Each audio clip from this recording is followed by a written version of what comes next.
नमस्कार विद्यार्थी मित्रांनो, ध्येयाधिकारी स्पर्धा परीक्षा मंचच्या वतीनं मी अभिजित तुमच्या सर्वांचं सहर्ष स्वागत करतो।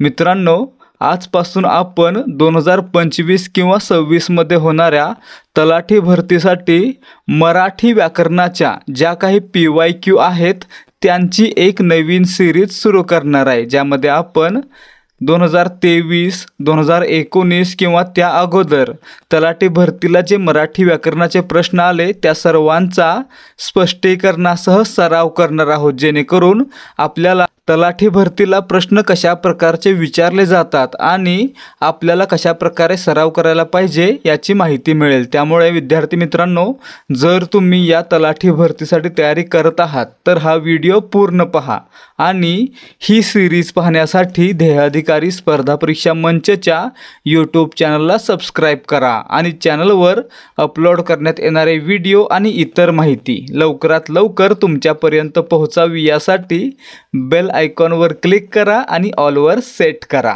आता मित्रांनो, सुरुवात करायची आहे आजच्या प्रश्नांना। या ठिकाणी पहिला प्रश्न आहे, खालील शब्दाचा योग्य अर्थ ओळखा। अप्पलपोटा। या ठिकाणी पहा, अप्पलपोटा म्हणजे काय? जो फक्त स्वतःचा विचार करतो, जो फक्त स्वतःच्या पोटाचा विचार करतो असा, म्हणजेच स्वतःच्याच फायद्याचे पाहणारा। म्हणजे आपलं उत्तर काय? पर्याय 3। लक्षात ठेवायचं आहे, अप्पलपोटा म्हणजे काय? स्वतःच्या फायद्याचे पाहणारा।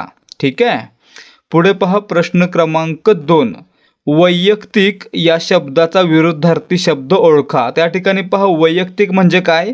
एखाद्या व्यक्तीचं पर्सनल किंवा एखाद्या व्यक्तीची स्वतःसाठीची गोष्ट। त्याच्या विरुद्धार्थी काय असणार आहे? सर्वांसाठीची गोष्ट म्हणजे सार्वजनिक गोष्ट। म्हणजे काय असणार या ठिकाणी? वैयक्तिकला विरुद्धार्थी सार्वजनिक किंवा सामूहिक। म्हणजे आपलं उत्तर पर्याय 4। ठीक आहे, वैयक्तिक म्हणजे काय? एकट्या व्यक्तीचं आणि त्याच्या विरुद्धार्थी काय असणार आहे? सामूहिक म्हणजे सर्वांचं। ठीक आहे, प्रश्न क्रमांक 3, खालील शब्दाचा अर्थ ओळखा। सुमन। मित्रांनो, सुमन म्हणजे काय? फूल, आणि फूलला समानार्थी शब्द कोणते कोणते आहेत? तर सुमन, पुष्प, कुसुम आणि सुम। ठीक आहे, म्हणजे या ठिकाणी लक्षात ठेवायचं, सुमन म्हणजे फूल आणि फूल म्हणजेच पुष्प। पर्याय 2। काय काय लक्षात ठेवायचं? सुमन म्हणजे फूल आणि फूल म्हणजेच पुष्प, कुसुम किंवा सुम। ठीक आहे, प्रश्न क्रमांक 4, खालील म्हणीचा योग्य अर्थ ओळखा। पुढच्या ठेच मागचा शहाणा। या ठिकाणी पहा, आपल्याला अक्कल येण्यासाठी किंवा आपण शहाणे होण्यासाठी प्रत्येक वेळी स्वतःच अनुभव घेणं गरजेचं नसतं। काही वेळा आपण दुसऱ्याच्या अनुभवातून देखील शिकू शकतो। ठीक आहे, म्हणजेच काय? तर दुसऱ्याचा अनुभव पाहून मनुष्य शहाणा होऊ शकतो किंवा होतो। म्हणजे आपलं उत्तर पर्याय 2। पुढच्या ठेच मागचा शहाणा म्हणजे दुसऱ्याचा अनुभव पाहून मनुष्य शहाणा होतो। आता आपण पोलीस भरतीचे प्रश्न पाहिले असतील, कसे असतात? थेट असतात, परंतु या ठिकाणी काय दिसतंय? तर वाक्याचा वापर केला जातो, वाक्य दिलं जातं आणि त्यामधील प्रकार ओळखा किंवा त्यामध्ये एखादा शब्द असतो त्याचा समानार्थी विरुद्धार्थी शब्द विचारला जातो। या प्रकारचे प्रश्न तलाठी भरतीला विचारले जातात। थेट प्रश्न नसतात, प्रश्न मोठे करून विचारतात।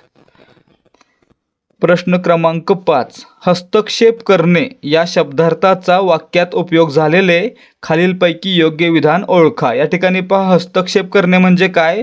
तर एखाद्याच्या कामामध्ये अडथळा आणणे। मग त्याचा वाक्यात उपयोग कसा होईल? कोणी माझ्या कामात हस्तक्षेप केलेला मला आवडत नाही। म्हणजे आपलं उत्तर पर्याय 3। हस्तक्षेप हे क्षेपणास्त्र आहे का? नाही। हस्तक्षेप करून हात मुलायम होतात का? नाही, काही वेळा मार पडतो आणि शरीर मुलायम होतं। आणि हस्तक्षेपाने अक्षर सुंदर होतं का? नाही, हे देखील चुकीचं आहे। म्हणजे काय? हस्तक्षेप करणे म्हणजेच एखाद्या कामात अडथळा आणणे किंवा दुसऱ्याच्या कामामध्ये नाक खुपसणे। ठीक आहे, प्रश्न क्रमांक 6, खालील शब्दाचा अर्थ ओळखा। या ठिकाणी पहा, शब्द आहे पाय आणि पायला समानार्थी शब्द कोणते कोणते आहेत? तर चरण, पद, पाद आणि पाऊल हे काय आहेत? पायला समानार्थी। म्हणजे आपलं उत्तर काय असणार आहे? पर्याय 4। चरण म्हणजे पाय। लक्षात काय ठेवायचं? पायला समानार्थी शब्द चरण, पद, पाद किंवा पाऊल। ठीक आहे. त्यासोबतच आनन म्हणजे काय तर तोंड किंवा मुख. कर आणि हस्त म्हणजे काय तर आपला हात. ठीक आहे.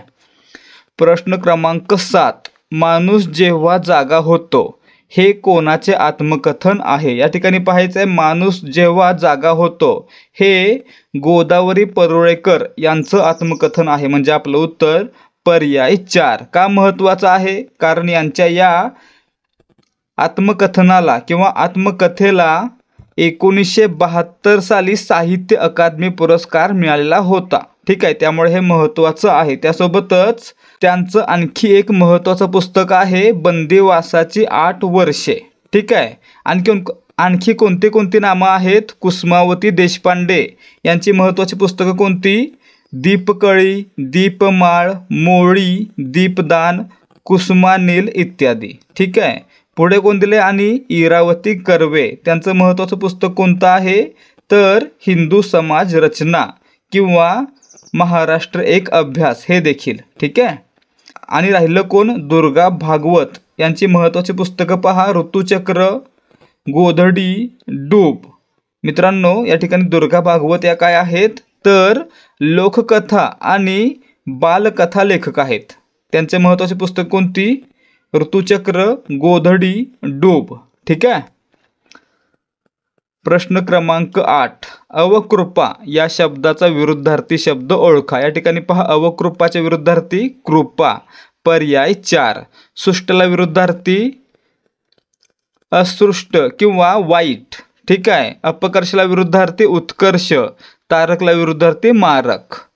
प्रश्न क्रमांक 9, खालील शब्दाचा योग्य अर्थ ओळखा. हुतात्मा. हुतात्मा म्हणजे मित्रांनो देशासाठी प्राण अर्पण केलेला. म्हणजेच पर्याय 2. देशासाठी प्राण अर्पण केलेला हुतात्मा. प्रश्न क्रमांक 10, खालील वाक्याचा प्रकार ओळखा. व्यायामात बदल म्हणून मी पोहते किंवा नृत्य करते. या ठिकाणी पहा 2 वाक्य आहेत.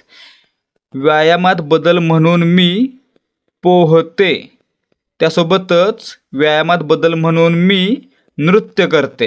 ठीक आहे. मग या ठिकाणी काय झालं? ही दोन्ही वाक्य किंवा या उभयान्वी अव्ययानं जोडली. आणि किंवा हे कोणत्या प्रकारचं उभयान्वी अव्यय आहे तर विकल्पबोधक उभयान्वी अव्यय. ठीक आहे. तर मित्रांनो हा विकल्पबोधक उभयान्वी अव्यय देखील एका उभयान्वी अव्ययाचा प्रकार आहे ज्याचं नाव आहे प्रधानत्वसूचक उभयान्वी अव्यय. आता इथं आली महत्त्वाची गोष्ट कोणती तर जेव्हा 2 वाक्य प्रधानत्वसूचक उभयान्वी अव्ययानं जोडली जातात तेव्हा तयार होणारं वाक्य हे काय असतं? संयुक्त वाक्य. आणि जेव्हा 2 वाक्य ही गौणत्वसूचक उभयान्वी अव्ययानं जोडली जातात तेव्हा तयार होणारं वाक्य कोणतं असतं? मिश्र वाक्य. मग या ठिकाणी पहा किंवा हे काय आहे? विकल्पबोधक म्हणजेच प्रधानत्वसूचक उभयान्वी अव्यय. म्हणजे या ठिकाणी तयार झालेलं वाक्य कोणतं असणार आहे? संयुक्त वाक्य. म्हणजे आपलं उत्तर पर्याय 1. ठीक आहे. लक्षात ठेवायचं आहे 2 किंवा अधिक केवळ वाक्य किंवा मिश्र वाक्य देखील जर प्रधानत्वसूचक उभयान्वी अव्ययानं जोडली गेली असतील तर त्या ठिकाणी संयुक्त वाक्य तयार होणार आहे. लक्षात ठेवायचं केवळ वाक्यांचं संयुक्त वाक्य होतं, तसेच मिश्र वाक्यांचं मिळून देखील संयुक्त वाक्य होऊ शकतं. त्याची माहिती आपल्याला ध्येयाधिकारी स्पर्धा परीक्षा मंचच्या A to Z मराठी व्याकरण या सिरीजमध्ये मिळेल. जर तुम्ही अजूनही त्याचा एकही व्हिडिओ पाहिला नसेल तर A to Z मराठी व्याकरण सिरीज नक्की पहा आणि त्यासाठी आपलं चॅनल सबस्क्राईब करा. त्याचबरोबर हा व्हिडिओ जर तुम्हाला आवडला तर व्हिडिओला लाईक करायला विसरू नका. आता या ठिकाणी आपण महत्त्वाच्या प्रश्नांचा सराव ऑलरेडी करत आहोत. त्यासोबतच जर तुम्हाला पोलीस भरती, तलाठी भरती या परीक्षांसाठी दररोज 100 प्रश्नांची क्विज सोडवायची आहे तर त्यासाठी काय करायला लागेल तर या व्हिडिओच्या डिस्क्रिप्शनमध्ये दिलेल्या लिंकवरून आपलं टेलिग्राम चॅनल जॉईन करायला लागेल. कारण आपण आपल्या टेलिग्राम चॅनलवर दररोज सरावासाठी 100 प्रश्न देत आहोत. त्यामुळे जर तुम्हाला असं वाटत असेल की जास्तीत जास्त सराव करावा तर तुम्ही ध्येयाधिकारी स्पर्धा परीक्षा मंचचं टेलिग्राम चॅनल नक्की जॉईन करा. आपल्या चॅनलची लिंक डिस्क्रिप्शनमध्ये दिलेली आहे. त्यासोबतच आपलं चॅनल जॉईन करण्याचा आणखी एक फायदा होणार आहे की आपल्याला सराव प्रश्नांसोबतच दररोज महत्त्वाच्या अपडेट्स आणि चालू घडामोडी यांचा देखील सराव करता येणार आहे. त्यामुळे जर तुम्ही स्पर्धा परीक्षांसाठी तयारी करत आहात तर आपलं चॅनल नक्की जॉईन करा. चॅनलची लिंक डिस्क्रिप्शनमध्ये दिलेली आहे. लिंक जर ओपन होत नसेल तर दिलेल्या नंबरवर जॉईन असा मेसेज पाठवा. पुढे पहा. प्रश्न क्रमांक 11. खडकावरुनी कधी पाहतो मावळणारा रवी या काव्यपंक्तीतील रवी या शब्दाचा समानार्थी शब्द ओळखा. या ठिकाणी पहा रवी. रवी म्हणजेच सूर्य आणि सूर्याला समानार्थी शब्द कोणते कोणते? दिनकर, दिवाकर, भानू, भास्कर, आख, आदित्य, दिनेश, मित्र, मार्तंड, मंदार, विहंगम, रवी, प्रभाकर, अरुण, अंशुमाली, सूरज इत्यादी. ठीक आहे. म्हणजे या ठिकाणी लक्षात काय ठेवायचं? रवी म्हणजेच सूर्य म्हणजे पर्याय 3. त्यासोबतच हिमांशू म्हणजे चंद्र, सुधाकर म्हणजे चंद्र, शशी म्हणजे देखील चंद्र, त्यासोबतच इंदू म्हणजे देखील चंद्र, सोम म्हणजे देखील चंद्र किंवा शशांक म्हणजे देखील चंद्रच. ठीक आहे. काय काय लक्षात ठेवायचं? सूर्याला समानार्थी शब्द कोणते कोणते? दिनकर, दिवाकर, भानू, भास्कर, आख, आदित्य, दिनेश, मित्र, मार्तंड, मंदार, पतंग, विहंगम, रवी, प्रभाकर, अरुण, अंशुमाली आणि सूरज. त्यासोबतच चंद्राला समानार्थी शब्द कोणते?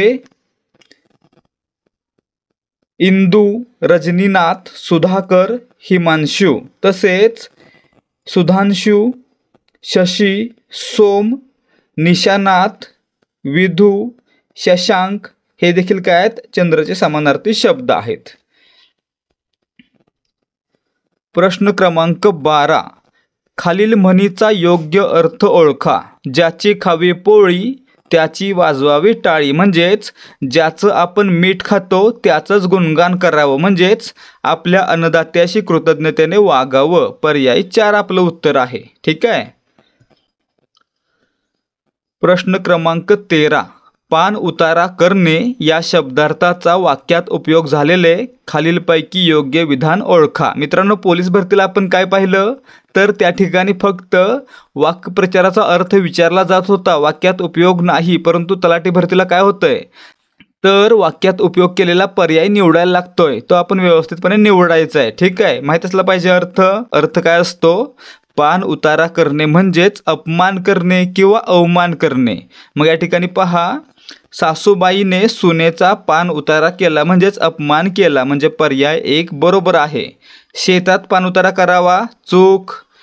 पान उतारा केल्याने पोटाचे पाणी झुळझुळत होते, चूक. पान उतारा केल्यास जमिनीत पाणी मुरते, हे देखील चूक. लक्षात ठेवायचं, पान उतारा करणे म्हणजे काय? अपमान करणे. ते कुठं आलं? पर्याय 1 मध्ये. प्रश्न क्रमांक 14. खालील शब्दाचा समास ओळखा. नवरात्र. या ठिकाणी पाहायचं आहे नवरात्र मध्ये काय आहे तर नऊ आणि रात्र विग्रह कसा असतो? 9 रात्रींचा समूह. ठीक आहे. लक्षात ठेवायचं, ज्या ठिकाणी सामासिक शब्दामध्ये पहिलं पद हे संख्या विशेषण असतं आणि पूर्ण शब्द हा एक समूह असतो, तेव्हा त्या ठिकाणी त्याला काय म्हणायचं? द्विगु समास. मग या ठिकाणी पहा, पहिला शब्द काय आहे? 9. 9 म्हणजे 9 काय आलं? संख्या विशेषण. आणि पूर्ण शब्द काय आहे? 9 रात्रींचा समूह. म्हणजेच या ठिकाणी काय असणार आहे? द्विगु समास असणार आहे. लक्षात ठेवायचं, पर्याय 4 द्विगु समास. कधी असणार? जेव्हा सामासिक शब्दातील पहिलं पद संख्या विशेषण असून पूर्ण शब्द समूहवाचक असेल तर त्या ठिकाणी द्विगु समास. ठीक आहे. प्रश्न क्रमांक 15. खालील वाक्याचे नकारार्थी वाक्यात रूपांतर केलेले योग्य विधान ओळखा. राजनचा अर्ज फेटाळण्यात आला. या ठिकाणी पाहायचं आहे राजनचा अर्ज फेटाळण्यात आला. काय करायचं आहे? नकारार्थी करायचं आहे. कसं करायचं असतं तर या ठिकाणी वाक्यामध्ये जे शब्द आहेत त्यांचे विरुद्धार्थी शब्द घ्यायचे आणि आहेचं नाही करायचं किंवा आलाचं नाही करायचं. ठीक आहे. मग या ठिकाणी पहा, राजनचा अर्ज आहे असं असणार आहे, फेटाळला त्याच्या विरुद्धार्थ काय असणार आहे? स्वीकारला. ठीक आहे. आणि आलाचं काय? नाही. म्हणजेच राजनचा अर्ज स्वीकारण्यात आला नाही, म्हणजे आपलं उत्तर पर्याय 2. ठीक आहे. काय करणार? क्रियापदाचं विरुद्धार्थी रूप तसेच जे शब्द आलेले आहेत त्यांचे विरुद्धार्थी शब्द स्वीकारलेला विरुद्धार्थी फेटाळला असतं. ठीक आहे. प्रश्न क्रमांक 16. खालील शब्दाचा समास ओळखा. महादेव या ठिकाणी पाहायचं आहे, ज्या सामासिक शब्दामध्ये पहिलं पद महत्त्वाचं असतं आणि ते अव्यय असतं त्या ठिकाणी अव्ययभाव समास. ज्या ठिकाणी दुसरं पद महत्त्वाचं असतं त्या ठिकाणी तत्पुरुष समास. ज्या ठिकाणी दोन्ही पदे महत्त्वाचे असतात त्या ठिकाणी द्वंद्व समास. आणि ज्या ठिकाणी दोन्ही पदांव्यतिरिक्त तिसऱ्याच पदाचा बोध होतो त्या ठिकाणी बहुव्रीही समास. असे एकूण 4 समास आहेत. ठीक आहे. मग या ठिकाणी पहा, महादेव या ठिकाणी काय होतंय, पहिलं पद काय आहे, विशेषण आहे आणि दुसरं पद महत्त्वाचं आहे.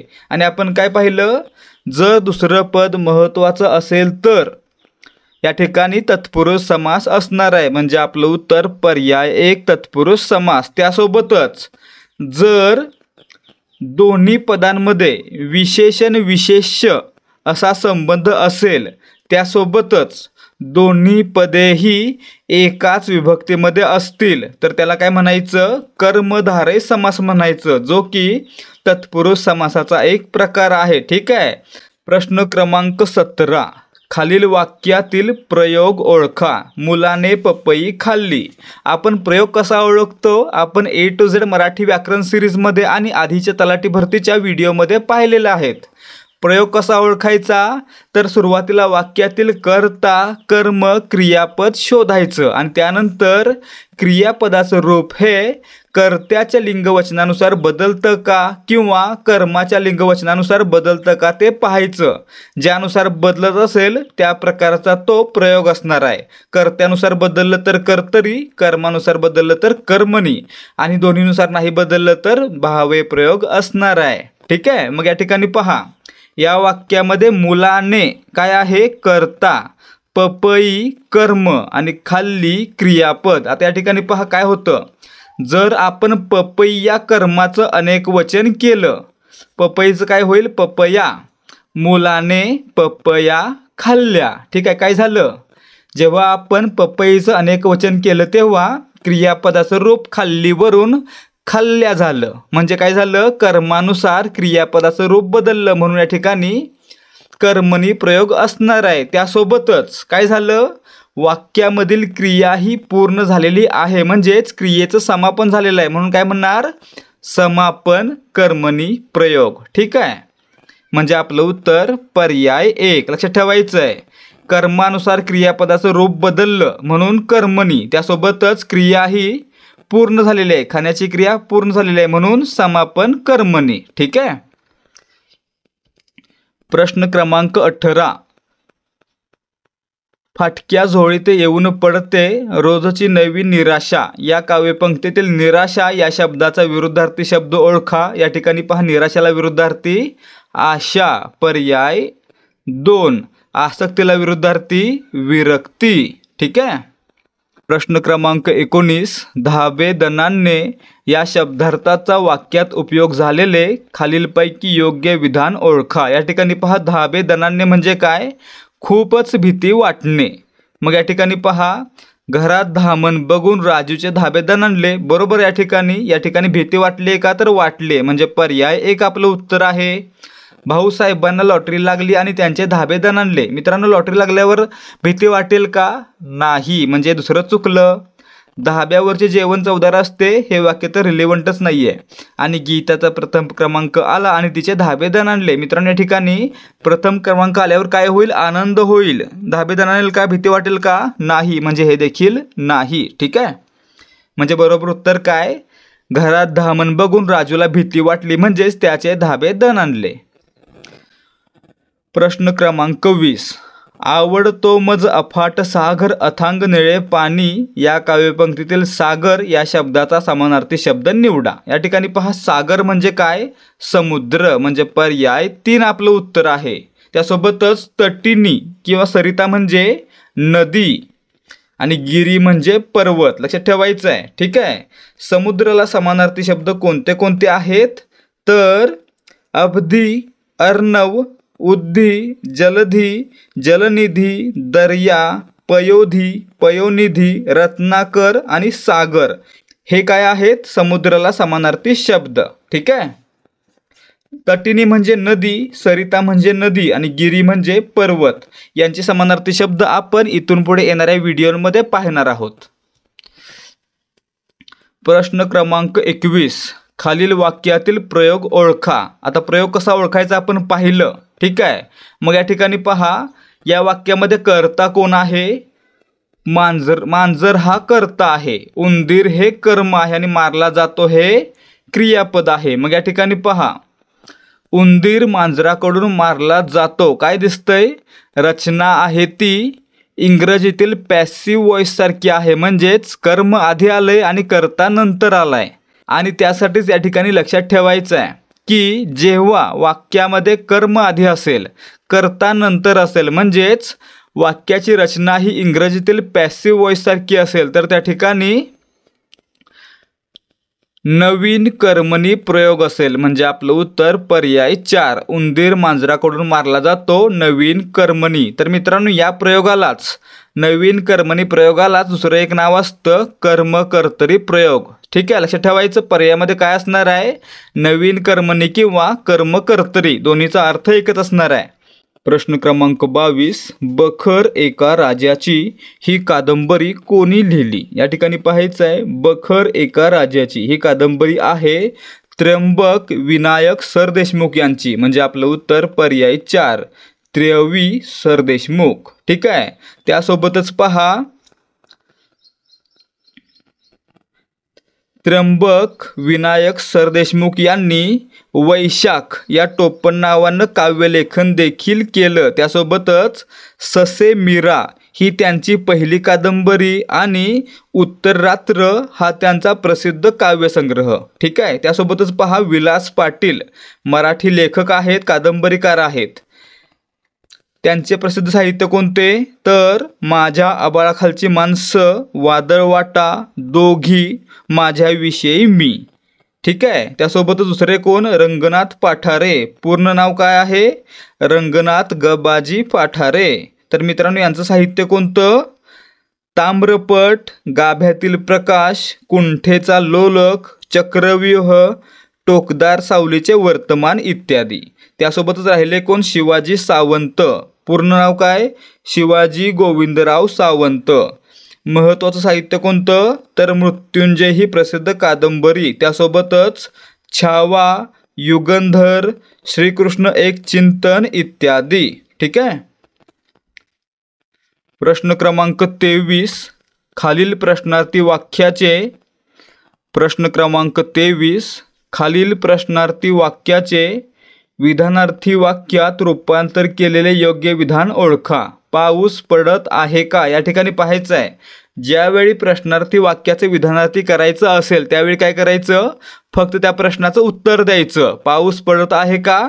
तर पाऊस पडत आहे. म्हणजे आपलं उत्तर पर्याय 4. ठीक आहे. प्रश्नार्थी वाक्याचे विधानार्थी करताना काय करणार? फक्त त्याचं उत्तर देणार. प्रश्न क्रमांक 24. खालील वाक्प्रचाराचा योग्य अर्थ ओळखा. हतबल होणे. या ठिकाणी पहा, हतबल होणे म्हणजे काय? एखादी गोष्ट करण्यास असमर्थ ठरणे. म्हणजे आपलं उत्तर पर्याय 1. हतबल होणे, असमर्थ ठरणे. प्रश्न क्रमांक 25. आमचा बाप अन आम्ही या आत्मचरित्राचे लेखक कोण? या ठिकाणी पहा, आमचा बाप अन आम्ही हे आत्मचरित्र आहे डॉक्टर नरेंद्र जाधव यांचं. म्हणजे आपलं उत्तर पर्याय 2. ठीक आहे. त्यासोबतच मित्रांनो, यांचं पूर्ण नाव काय होतं? नरेंद्र दामोदर जाधव. त्यांनी मराठी, हिंदी आणि इंग्रजी या भाषांमध्ये 37 पुस्तकं लिहिलेली आहेत. त्यापैकी महत्त्वाची पहा, आमचा बाप आणि आम्ही, लसावी माझ्या समग्र अभिव्यक्तीचा इत्यादी.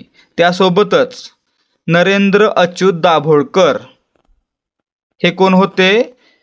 तर बुद्धिवादी, विज्ञानवादी, समाजसुधारक आणि सामाजिक कार्यकर्ते. त्यासोबतच तर महाराष्ट्रातील अंधश्रद्धा निर्मूलन समितीचे अध्यक्ष.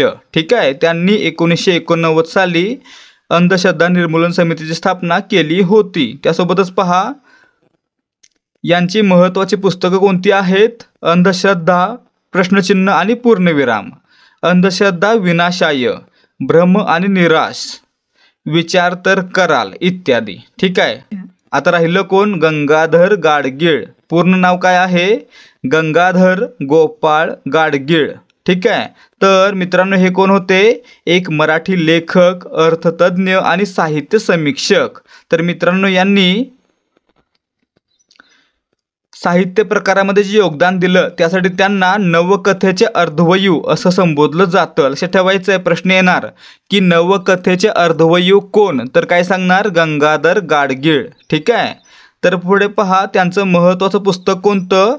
एका मुंगीचे महाभारत. कारण या पुस्तकाला 1996 साली साहित्य अकादमी पुरस्कार मिळालेला होता. त्यासोबतच अमृत, आठवण, ऊन आणि पाऊस, काजवा, गुणाकार, नव्या वाटा, पाळणा, बंडू हे त्यांचे काही कथासंग्रह आहेत. आता शेवटी कोण? वि. स. खांडेकर. पूर्ण नाव काय? विष्णू सखाराम खांडेकर.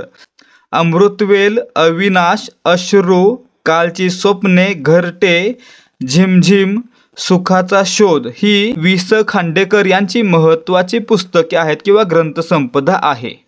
विद्यार्थी मित्रांनो, हे होते तलाठी भरतीला मागील वर्षांमध्ये विचारण्यात आलेले मराठी व्याकरणाचे प्रश्न. जर तुम्हाला हे प्रश्न आवडले असतील आणि प्रश्नांची माहिती व्यवस्थितपणे समजली असेल तर या व्हिडिओला एक लाईक नक्की करा. त्यासोबतच याचसारखे आणखी व्हिडिओ पाहण्यासाठी ध्येयाधिकारी स्पर्धा परीक्षा मंचच्या यूट्यूब चॅनलला सबस्क्राईब करा आणि आपल्या चॅनलवर अपलोड करण्यात येणारे व्हिडिओ आणि इतर माहिती लवकरात लवकर तुमच्यापर्यंत पोहोचावी यासाठी बेल आयकॉनवर क्लिक करा आणि ऑलवर सेट करा. भेटूयात या सिरीजच्या पुढच्या भागामध्ये. तोपर्यंत जय हिंद, जय महाराष्ट्र.